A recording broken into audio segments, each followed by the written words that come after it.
Last night I presented to the school board a recommendation that I believe answers many of the challenges facing the Richmond Community Schools and redefines our future, particularly as we offer services to students throughout the system.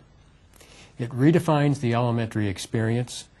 It also redefines what we call now the intermediate experience, and it enhances community youth services currently provided at the Richmond State Hospital.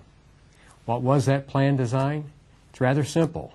Some would call it the 4x4x4. It is 6 preschool to 4th grade buildings in Charles, Crestdale, Elizabeth Starr Academy, Fairview, Vale, and Westview Elementary. It is 2 5-8 buildings at Test and Dennis. The feature of the K-4 buildings, or the pre-K-4 buildings, is that preschool would be in every single building. We would have stable, workable class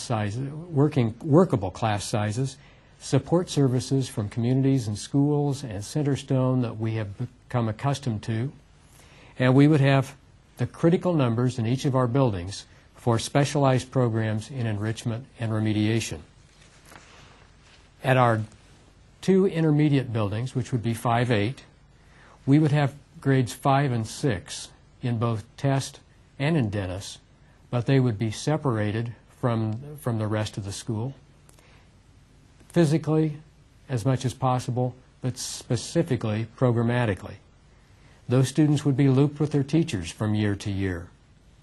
In addition to that program, where we would still offer 5 and 6 in much the same format that those students receive them in self-contained classrooms at the elementary, we would also offer an exceptional education program at the Hibbard facility, where we would place the Logos program and the Early College Preparatory Academy, as well as life skills. That building would become a center for our potentially, as well as our identified, high ability classes in those intermediate levels. For the Community Youth Services program, we would be using the Baxter building. The Baxter building would serve as the site for what has become the Richmond State Hospital program.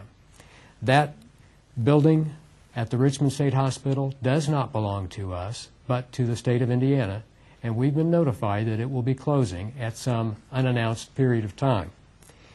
This enables us to prepare proactively for that, but better than that, it also establishes an opportunity for us to expand our services to general ed students who have behavioral issues from time to time, and it extends opportunities for teachers throughout the system to deal with those students in a therapeutic manner, as we would have counselors at the Community Youth Services program. It would also allow the teachers throughout the system to focus on the students who remain in their classrooms and not be distracted by behavior issues. This all is done thanks to some building closures. Those building closures would include C.R. Richardson, Garrison, and Highland Heights. Those buildings have not been remodeled for many years and pose an over $13 million cost liability in terms of bringing them up to standards that we have grown to expect in the other buildings. In addition, they've lost 20% of their enrollment in the last 6 years. Though it's difficult to move away from some of these buildings where students for many years have received quality instruction, it helps us meet the challenges that we have talked about for many months.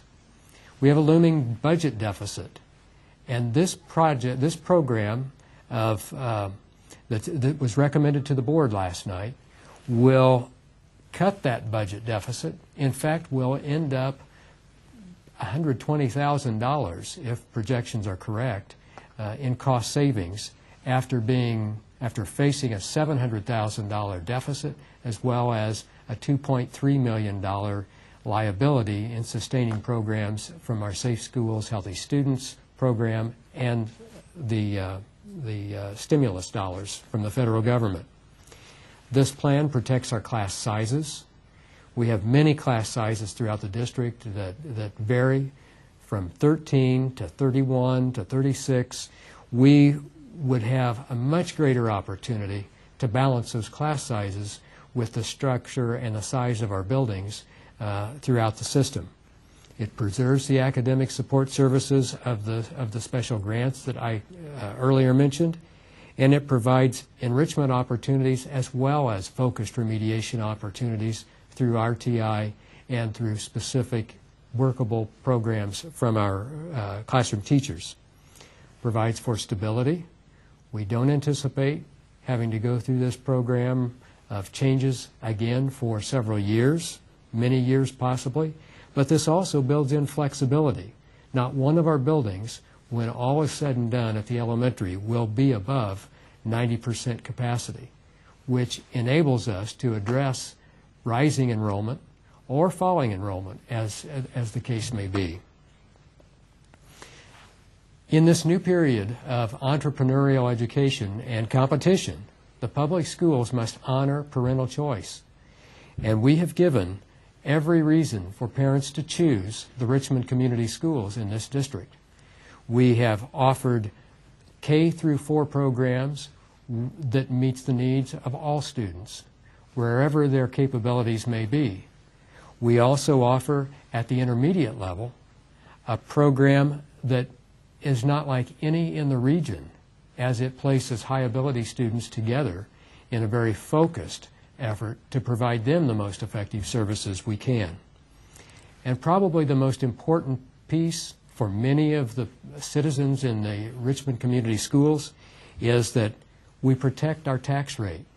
At 57 cents on every $100, we have the lowest tax rate in Wayne County and one of the lowest rates in the state.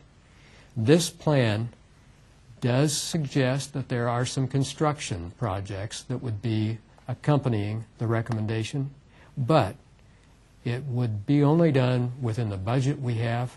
It asks the taxpayers for no additional dollar, and we think that it's a very responsible program that will meet the needs despite that. The school board will be coming together in January to consider this program of changes. It was recommended for their consideration. At some point in January or early February, we anticipate that the board will make a decision, and we look for the public, for our staff, and for all the people within the Richmond Community Schools who have an interest in education to take interest in this story and watch it very closely. I thank you.